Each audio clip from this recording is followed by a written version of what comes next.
হিমালয় শুধু পাহাড় নয়, দক্ষিণ এশিয়ার হৃৎপিণ্ড। আর সেই হৃদয়ের শিরা উপশিরা দিয়ে প্রবাহিত হচ্ছে শত শত নদী। এর মধ্যে সবচেয়ে প্রবল এবং প্রতীকী যে নদী তা হল ব্রহ্মপুত্র। তিব্বতের ইয়ারলুং জাম্বো নামে জন্ম নিয়ে নদীটি চীন, ভারত পেরিয়ে অবশেষে এসে মিলেছে বাংলাদেশের বুক চিরে বঙ্গোপসাগরে। কিন্তু এখন এই নদী আর নিঃশব্দ নয়, এর বুকের উপর তৈরি হচ্ছে নীরব অথচ বিধ্বংসী যুদ্ধক্ষেত্র, যার নাম পানিযুদ্ধ। এই যুদ্ধের মুখোমুখি দুই মহাশক্তি, ভারত ও চীন, আর মাঝখানে আটকে গেছে বাংলাদেশ, এক ভূ রাজনৈতিক স্যান্ডউইচ। চীন এখন নির্মাণ করছে বিশ্বের সবচেয়ে বড় জলবিদ্যুৎ প্রকল্প মেডক গ্র্যান্ড ড্যাম ব্রহ্মপুত্রের উৎসে তিব্বতের একেবারে গহীন অঞ্চলে। এই বাঁধের উচ্চতা প্রায় 180 মিটার, নির্মাণ ব্যয় $60 বিলিয়ন। আর লক্ষ্য শুধু বিদ্যুৎ নয়, এটি কৌশলগত ঘাঁটি গড়ে তোলা। এমন এক জায়গায় ড্যাম বানানো হচ্ছে যেখানে 100 কিলোমিটার ব্যাসার্ধে নেই কোনো বড় শহর। তাহলে কেন? কারণ এটি কেবল শক্তির উৎস নয়, এটি হবে সামরিক নজরদারি ও আধিপত্যের চাবিকাঠি। চীনের সড়ক, টানেল, রাডার, এমনকি হেলিপ্যাডও তৈরি হচ্ছে সীমান্ত এলাকায়। ভারতের আতঙ্ক, এই বাঁধ হতে পারে ডুয়াল ইউজ মিলিটারি ইনস্টলেশন। ভারতের আশঙ্কা আরও ভয়াবহ, শুকনায় পানি আটকে দিয়ে খাবার ভয়, বর্ষায় হঠাৎ ছেড়ে দিয়ে বন্যার ধ্বংস। পানিকে হাইড্রোলজিক্যাল অস্ত্র বানিয়ে চীন কি করতে চায় তা তারা 2017 সালের ডোকলাম সংঘাতে ইতিমধ্যেই দেখিয়েছে।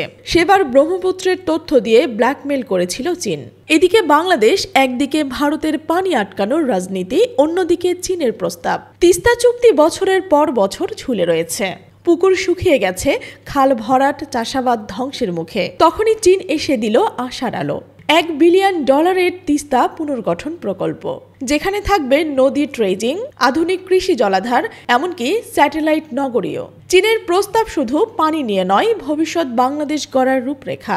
উত্তরাঞ্চলের 7 থেকে 10 লাখ মানুষের কর্মসংস্থান হবে এই প্রকল্পে। চীনের রাষ্ট্রায়ত্ত প্রতিষ্ঠান পাওয়ার চায় না শুধু নকশা নয়, বিনিয়োগ করতেও প্রস্তুত। এখানেই ভারতের ভয়ের জায়গা, কারণ তিস্তা যদি চীনের সহায়তায় বাস্তবায়িত হয় তবে বাংলাদেশের উত্তরে চীনের প্রভাব হয়ে উঠবে ভারতের জন্য এক কৌশলগত ফাঁদ। কিন্তু বাংলাদেশ এবার চুপ করে নেই। 20 জুন জাতিসংঘের ট্রান্সবাউন্ডারি ওয়াটার কনভেনশনে আনুষ্ঠানিকভাবে যোগ দিয়ে বাংলাদেশ এখন দক্ষিণ এশিয়ার প্রথম দেশ হিসেবে আন্তর্জাতিক আইনের ছায়ায় নিজেদের অধিকার তুলে ধরার মঞ্চে পা রাখল।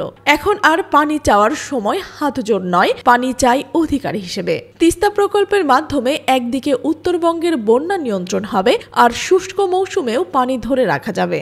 নদীর গভীরতা বাড়িয়ে উৎপাদনশীলতা বাড়ানো হবে, দুই পারে গড়ে উঠবে শিল্পাঞ্চল, কৃষি এলাকা ও নগর। এই এক প্রকল্প পাল্টে দিতে পারে বাংলাদেশের উত্তরাঞ্চলের অর্থনৈতিক মানচিত্র। ভারত শুধু বাংলাদেশের সাথে নয়, পাকিস্তানের সাথেও সিন্ধু নদীর পানি চুক্তি নিয়েও একই আচরণ করছে। পানিকে তারা বানিয়েছে এক ধরনের অস্ত্র, কিন্তু এবার বাংলাদেশের খেলা পাল্টে গেছে। উজানে ব্রহ্মপুত্রে চীনের ড্যাম, ভাটিতে তিস্তা চীনের প্রকল্প। ভারতের জন্য এটা একটা কৌশলগত দুঃস্বপ্ন। দর্শক, এই লড়াই শুধু নদীর নয়, এটা ভূ রাজনীতি, কূটনৈতিক আর বাঁচার লড়াই। আপনার মতে বাংলাদেশ কিভাবে এগিয়ে যেতে পারে? কমেন্টে জানান এবং ভিডিওটি শেয়ার করুন বন্ধুদের সঙ্গে।